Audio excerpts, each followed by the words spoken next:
Животот е политика. Во 5 минути со Чавес се ќе ви се разјасни. Ова се настаните на неделата.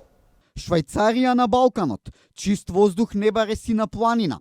Вака изгледаше Македонија под водство на СДСМ. Мерните единици покажуваа стакло воздух и сето тоа беше заслуга на тогашната власт.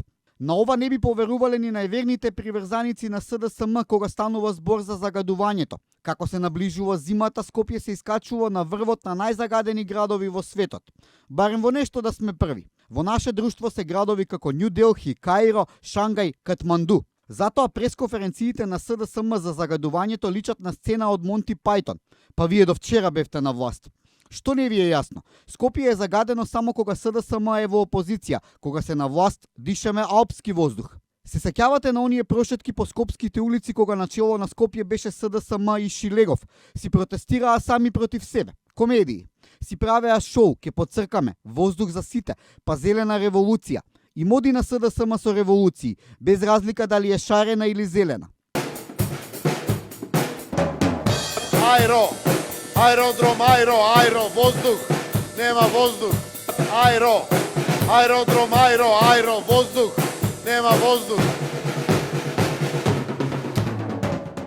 Јас не знам што треба да се направи за да не дишеме отров, но знам дека воздухот е загаден без разлика која партија е на власт. Исто така знам дека воздухот во Скопје од секогаш бил загаден. Старите ќе се сетат дека кон крајот на 80-тите и почетокот на 90-тите години во Скопје народски кажано не се гледаше прст пред око. Само што тогаш тоа не се викаше загадување, туку смог. А да, и тогаш не знаевме за PM честички, апликации и мерни станици.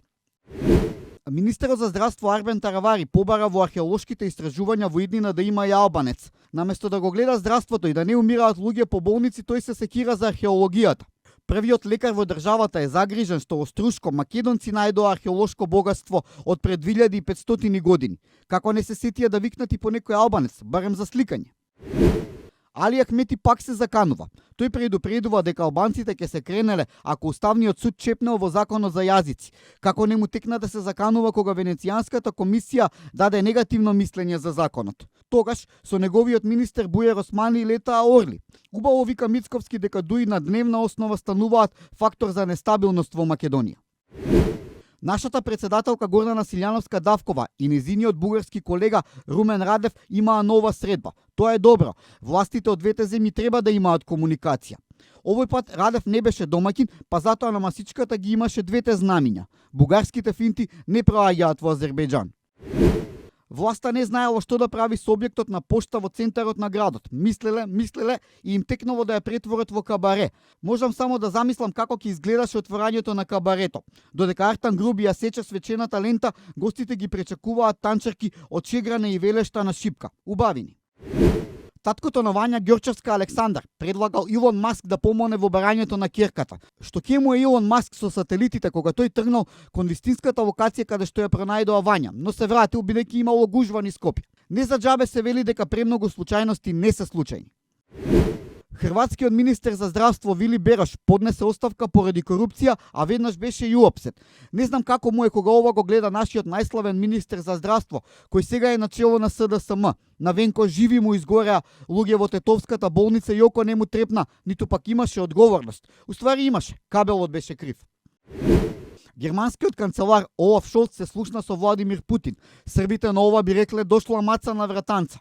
Не знам што правеле муабет, може би му се жалел дека зимите во Германија се студени и дека ќе им фали газ.